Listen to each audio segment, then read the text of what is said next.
Hi guys, good morning, good afternoon. There has been a lot of questions around what it takes to get started with Fill Flash for shooting birds, right? So I thought I would do a video and maybe illustrate what are the components required to get started with Fill Flash photography, right? So this is pretty much my first video and first time in front of camera, so kindly excuse if there are any mistakes, right? So let's get going. So the first thing which we would need is a flash which can support high speed sync. So normally we shoot above 1 by 2/5 of a second, right, in wildlife or bird photography. So we need to ensure that our flash is capable to support it. So we need a flash which can support high speed sync, right? So that's our accessory number one. Accessory number two would be this better beamer, right?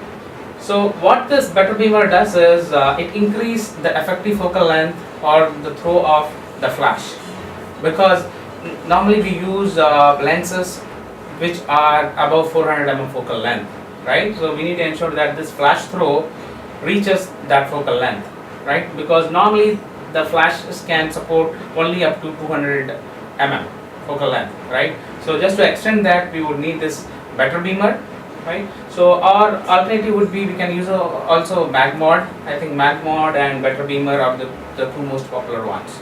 So first, flash with high speed sync, better beamer, and third we would need this off camera cord which goes from flash to the camera, right? So this ensures the signal or whatever processing which we do here goes to here, basically for the flash, right? So this is third. So 1, 2, 3. The fourth one is pretty much important, is the Wimberley F1 bracket. Will be just a sec. Yeah. So this is Wimberley F1 flash bracket module, which is holding our flash, right? So why we cannot mount our flash directly to camera horseshoe? Because if we do that way, the flash and our lens would be pretty much in the same focal length, right? And it would cause red eyes and silver eyes for the birds which we are shooting, right? So just to avoid that, it's always recommended to mount the flash above your camera lens setup, right? So that way, I think the flash beam would not come into the focal plane of the lens, right? As simple as that.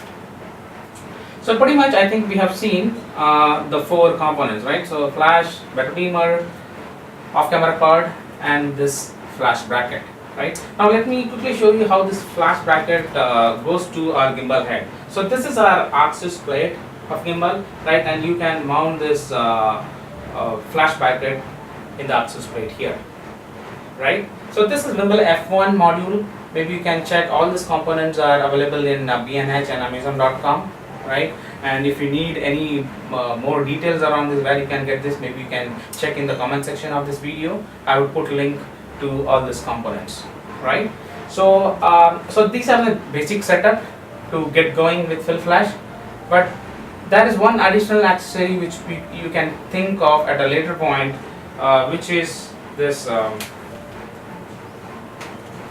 external battery pack, right? So what it does is it increases the times this flash can sync with your camera speed, right? So the modern day cameras can shoot 10 frames per second or 14 frames per second, but flash has its own recycling time, right? So it flashes once and then it needs some time to recycle and flash again, right? So this flash, the battery pack would help to fire the flash every time we are on burst mode. For example, say I'm in high speed mode, right? And I keep clicking and you can see that flash is always firing. It's just because I'm using this battery pack, right?